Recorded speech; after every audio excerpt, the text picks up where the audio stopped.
Gjatë 2024-s është shënuar numri më i lartë në 10 vjetët e fundit i rasteve të infeksioneve të traktit të poshtëm respirator. Sipas të dhënave të Agjencisë së Statistikave, janë regjistruar mbi 17.000 raste të hospitalizimeve për shkak të sëmundjeve të mushkrive, që i bie rreth 990 raste për 100.000 banor. Pulmologu Skënder Baca thot se ndotja e ajrit është një ndër faktorët më të rëndësishëm që ndikon në shëndetin respirator, por jo shkaku kryesor i këtyre sëmundjeve. Se mirët me përqindje në shëndetin e traktit respirator, po edhe shëndetin e përgjithshëm, mundet ndotja e ajrit të jetë diku 20-30% si faktori damtimit, duke filluar prej infeksioneve akute, ato ndëmtimeve kronike dhe si që është për shembull sëmundja kronike obstruktive pulmonare, e cila ka edhe invaliditet edhe vdekshmëri mjaft të madhe, e deri domethënë edhe ato që potencuat jo që është faktor që kontribuon në vdekjen e parakohshme.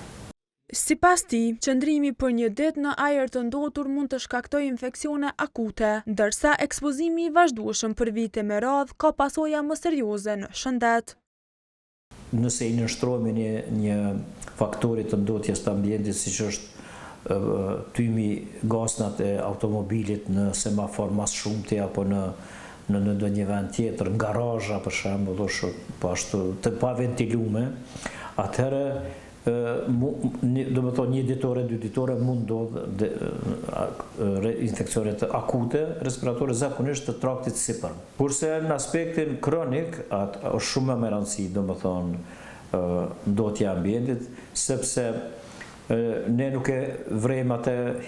fare, mirë po mas 10 vjetëve, 15 vjetëve, dikush thotë jam bë më i ndihshëm e tjera, që është e vërtetë sepse domethënë trakti i tyre respirator është damtuar në mënyrë kontinuele. E njohësi i ambientit Besnik Shabiu thekson se qytetarët në Kosovë janë të ekspozuar në mënyrë të vazhdueshme ndaj ndotjes së ajrit, veçanërisht për shkak të mënyrës së ngrohjes me dru apo thëngjell në shumicën e ekonomive familjare. Prej grimcave të cilat zakonisht emitohen prej ajrit të ndotur, domethënë prej djegjes që dalin prej termocentraleve, edhe makinave kështu me radhë, natyrisht i kemi oksidet e karbonit, mandej dioksidin e sulfurit, azotit, grimcat e plurit, nga veturat i kemi hidrokarburet e kështu me radhë. Gjitha këto natyrisht e kanë edhe efekt zinxhiror, jo vetëm në aspektin mjedisor, por edhe në aspektin shëndetësor. Por qytetarët e vendit tonë ju përshpejtohet aspekti, domethënë numri i vdekjeve është përshpejtuar si rezultati ndotjes së ajrit. Sipas Agjencisë së Statistikave, gjatë dekadës së fundit, viti pandemik 2020 ka shënuar numrin më të ulët të rasteve të infeksioneve të traktit të poshtëm respirator, gjithsej 6.190 raste. Kjo kohë korespondon edhe me kufizim të qarkullimit dhe me ulje të aktivitetit ekonomik.